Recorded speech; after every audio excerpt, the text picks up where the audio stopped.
یہ جو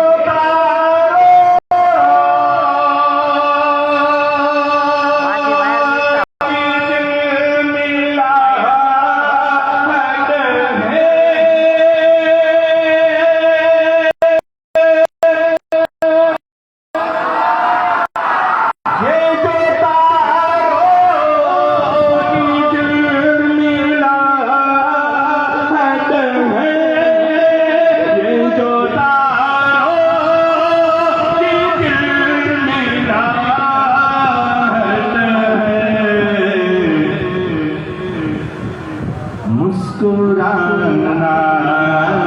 مسکرانا میرے حسین کا ہے مسکرانا مسکرانا میرے حسین کا ہے دانا دانا دانا دانا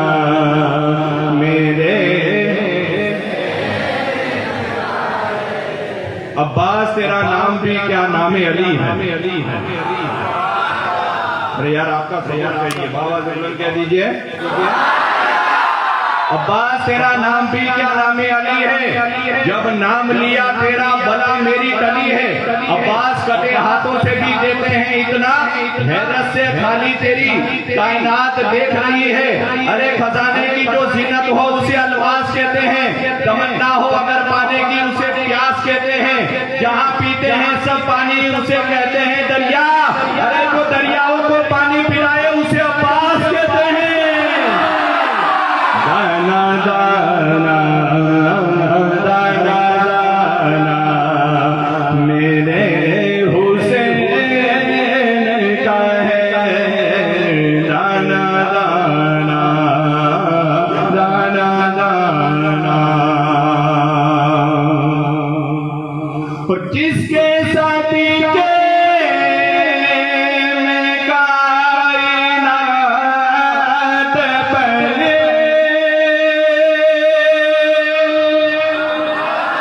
جس کے ساتھی کے میں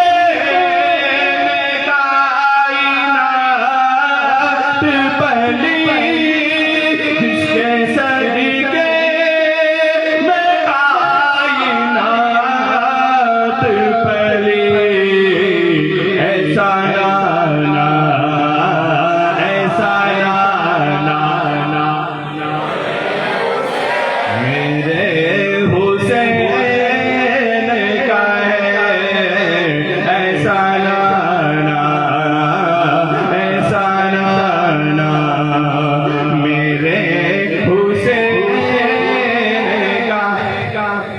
بلندیوں سے پوچھئے زنا زنا حسین ہے ارے قدم قدم حسین ہے لیسا لیسا حسین ہے دلوں میں اہل عرب کی روا دوا حسین ہے اگر زمانہ پوچھتا ہے کہاں کہاں حسین ہے ارے جہاں جہاں رسول ہے وہاں وہاں حسین ہے ایسا نانا ایسا نانا میرے حسین کا ہے ہر زمانہ ہر زمانہ اور جس کو تو میں آسمان سمجھتے ہو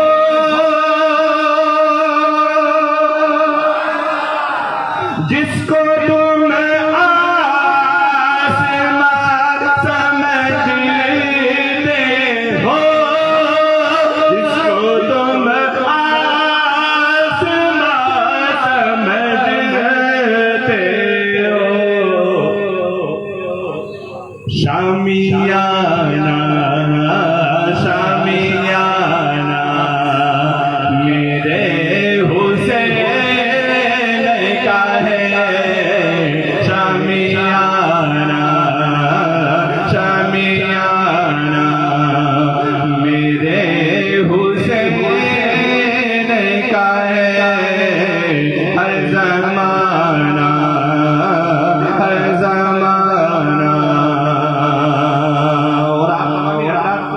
کہتے ہیں کہ حضرت علی شیر خدا رضی اللہ تعالیٰ عنہ نے ایک ہاتھ میں خیبر کے دروازے کو اٹھا لیا تھا،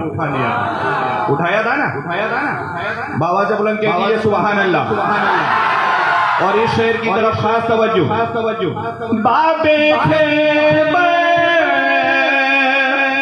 اکھاڑا ہے جس نے، باب خیبر اکھاڑا ہے جس نے، باب خیبر اکھاڑا ہے جس نے، ایسا بابا ایسا بابا میرے حسین کا ہے، ایسا بابا ایسا بابا میرے حسین کا ہے۔ اور تمہارے دل میں اس کے ابو تراب نہیں، بہت خراب ہے مٹی، فقط خراب نہیں۔ توجہ رکھنا، تمہارے دل میں اس کے ابو تراب نہیں، بہت خراب ہے مٹی، فقط خراب نہیں۔ ارے چون کے بت ہر ایک کو نکالا علی کا ہے، ارے احسان مند آج بھی کعبہ علی کا ہے، دیکھا ہے ایک ہاتھ سے ایسا اکھاڑ کے، ارے خیبر کا باپ ہے یا کھلونا علی کا ہے، پھینکا ایک ہاتھ سے ایسا اکھاڑ کے، خیبر کا باب ہے یا کھلونا علی کا ہے، ایسا بابا ایسا بابا میرے حسین کا ہے۔ آئیے سبحان اللہ، ماشاء اللہ انور شاہ مولانا صاحب بھی آ گئے ہیں، سبحان اللہ۔ ایسا بابا ایسا بابا میرے حسین کا ہے۔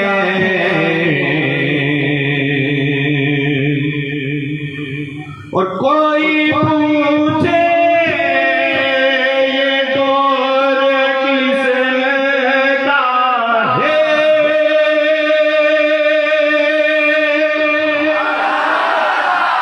کوئی پوچھے یہ دور کس کا ہے، کوئی پوچھے یہ دور کس کا ہے، تم بتانا۔ کیا بتانے کا ہے؟ میرے حسین کا ہے، تم بتانا تم بتانا میرے حسین کا ہے۔ اور یہ جو کعبہ ہے تم نہ سمجھو گے، یہ جو کعبہ ہے تم نہ سمجھو گے، یہ جو کعبہ ہے تم نہ سمجھو گے، گھر پرانا میرے حسین کا ہے، گھر پرانا۔ وجہ تعظیم حرم ہے حاجی کو جلی یاد آئے، وجہ تعظیم حرم ہے حاجی کو جلی یاد آئے، ارے حاجی کو ولی یاد آئے، حج کا مطلب یہ ہے کہ حاجی کو ولی یاد آئے۔ اور میں نے کعبے میں رکھی ہے نشانی تاکہ میرے گھر میں میرے بندوں کو علی یاد آئے، گھر پرانا میرے حسین کا ہے، میرے گھر میں چراغ جلتے ہیں،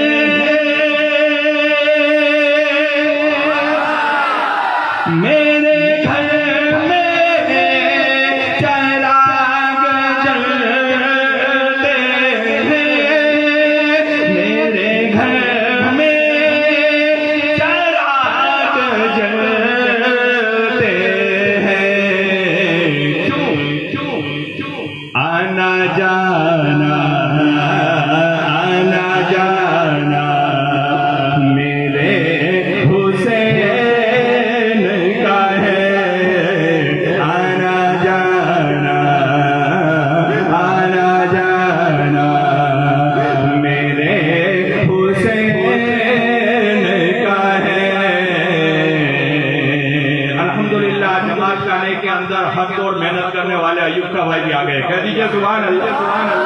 اپنے ہاتھوں کو اٹھا کر کہہ دیجئے یا حسین یا حسین. چشمہ تھا جس کے فیض کا جاری کدھر گیا؟ پشت نبی تھی سواری وہ سواری کدھر گیا؟ ارے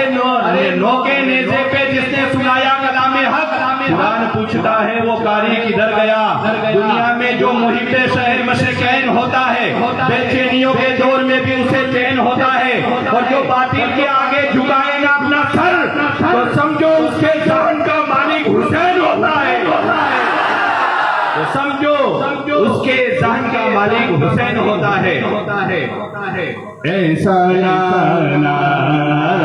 ایسا نانا میرے حسین کا ہے. اور آخری سے سماعت کر لیں. جو زمین سے اناج اگتا ہے، ہاتھوں کو اٹھا کر کہیے سبحان اللہ. جو زمین سے اناج اگتا ہے، جو زمین سے اناج اگتا ہے، دانا دانا دانا دانا میرے حسین کا ہے. دانا دانا دانا دانا میرے حسین کا ہے. ہر زمانہ ہر زمانہ ظالموں کا کوئی طرفدار نہ ہوگا، حیوانیت کا کوئی طرفدار نہ ہوگا. آخری سے سوال کیجیے سبحان اللہ کے دیجیے بابا سے بلند. ظالموں کا کوئی طرفدار نہ ہوگا، حیوانیت کا کوئی طرفدار نہ ہوگا. ارے حسین کے نانا کا صرف ایک قانون لگا کے دیکھ، حسین کے نانا کا صرف ایک قانون لگا کے دیکھ، ہندوستان میں کوئی بلاتکار نہ ہوگا.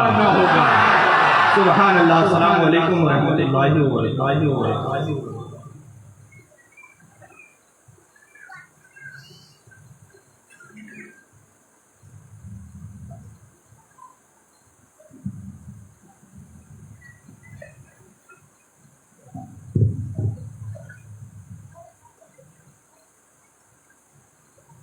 السلام علیکم ورحمۃ اللہ وبرکاتہ. الحمد للہ نحمدہ ونصلی ونسلم علی رسولہ الکریم. اما بعد فاعوذ باللہ من الشیطان الرجیم. بسم اللہ الرحمن الرحیم. وَلَنَبْلُوَنَّكُمْ بِشَيْءٍ مِّنَ الْخَوْفِ وَالْجُوعِ وَنَقْصٍ مِّنَ الْأَمْوَالِ وَالْأَنفُسِ وَالثَّمَرَاتِ. صدق اللہ مولانا العظیم وبلغنا رسولہ النبی الامین المختار الکریم وعلی آلہ وصحبہ اجمعین. نبی اور آل نبی کے بارگاہ میں جھوم کر درود و سلام کا نذرانہ پیش کریں. صلی اللہ علی النبی امی کے والہ صلی اللہ علیہ وسلم. صلاۃ و سلام علیک یا رسول اللہ صلی اللہ علیہ وسلم. ایک مرتبہ اور نبی اور آل نبی کی بارگاہ میں جھوم کر بلند آواز سے درود و سلام کا نذرانہ پیش کریں.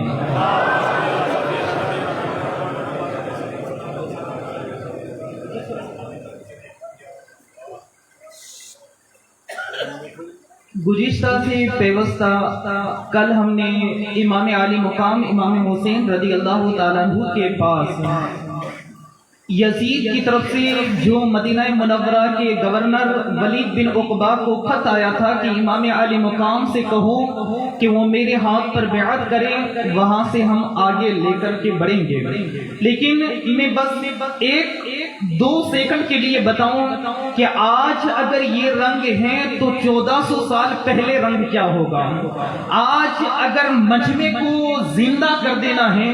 مجمع کی ہر ایک کی زبان سے سبحان اللہ کی آواز کہلوا لینا ہے، 1400 برس کے بعد یہ کام آج بھی ان کی اولاد کو آتا ہے، تو آج سے 1400 سال پہلے کے عالم کا کیا ہوگا؟ ان کا وہ کیا عالم ہوگا جب امام علی مقام امام حسین رضی اللہ تعالیٰ عنہ ان کے دادا اور ان کے نانا مدینہ منورہ کے اندر ہوں گے تو وہ کس طرح لوگوں سے سبحان اللہ کہلواتے ہوں گے، کس طرح وہ اپنے نبی اور اپنے آقا کی دین کی طرف لوگوں کو بلاتے ہوں گے۔ خیر ولید بن عقبہ کے پاس جب یزید کا خط آیا امام علی مقام امام حسین کو ولید بن عقبہ نے بلایا کہ آپ بیعت کریں، امام علی مقام امام حسین نے کہا کہ میرے جیسا بندہ یزید کے جیسے بندے کی بیعت نہیں کر سکتا ہے۔ اس کے بعد امام علی مقام امام حسین اپنے گھر پر چلے گئے اور وہاں جا کر کے اپنے گھر والوں سے کہا کہ اب ہم مدینہ کے اندر نہیں رہ سکتے ہیں، اس لیے کہ اب مجھے ڈر یہ ہے کہ کہیں یزید کا لشکر آ کر کے نبی پاک صلی اللہ علیہ وآلہ وسلم کے پیارے شہر سرکار صلی اللہ علیہ وآلہ وسلم کے پیارے اس شہر کے اندر کوئی حملہ نہ کر دیں اور آقا حضور کی اس حرمت والے شہر کے اندر کہیں بے حرمتی نہ ہو۔ سرکار صلی اللہ علیہ وآلہ وسلم نے اپنے گھر والوں کو تیاری کرنے کا حکم دیا۔ ادھر ہر طرف مدینہ منورہ کے اندر اندھیرا ہی اندھیرا چھا گیا۔ رات کے وقت جو نمازیں پڑھنے والے تھے انہوں نے نماز کے لیے مصلی بچھا دیا ہوگا، یہ میرا وجدان کہتا ہے۔ نبی پاک صلی اللہ علیہ وآلہ وسلم کے گھر والوں نے اس طرح وہ رات گزاری ہوگی۔ نبی پاک صلی اللہ علیہ وآلہ وسلم کے شہر کے اندر رونے والے مصلی بچھا کر کے اللہ کے لیے سجدہ کر کے اس سجدے کے اندر زار و قطار رو رہے ہوں گے۔ ہر طرف ایک سناٹا چھایا ہوا ہے، ہر طرف اندھیرا ہی اندھیرا چھایا ہوا ہے۔ اس وقت امام علی مقام امام حسین کے گھر کا دروازہ کھلتا ہے، امام علی مقام اپنے گھر سے نکلتے ہیں، مدینہ منورہ کی گلیوں سے گھومتے ہوئے حضرت امام علی مقام آگے بڑھتے ہیں۔ پہلے جا کر کے نبی پاک صلی اللہ علیہ وآلہ وسلم کے روزے پر حاضری دیتے ہیں، آقا حضور کو سلام عرض کرتے ہوں گے اور کہتے ہوں گے یا اے میرے نانا حضور یا رسول اللہ صلی اللہ علیہ وآلہ وسلم، آپ کا وہ در ہے جس در سے کوئی خالی نہیں جاتا، وَأَنْ مَسَائِلَ فَلَا تَنْهَرْ، اے آقا آپ کے لیے تو اللہ نے قرآن میں یہ کہا ہے کہ میرے محبوب جو بھی سوالی آئے آپ اس کو جھڑکیں گے نہیں، جو کوئی بھی مانگنے والا آئے آپ اس کو بھر کر دیں گے، اس کی خالی جھولیوں کو بھر دیں گے۔ یا رسول اللہ آپ کے یہاں آپ کے در پر آپ کا نواسہ حسین آیا ہے،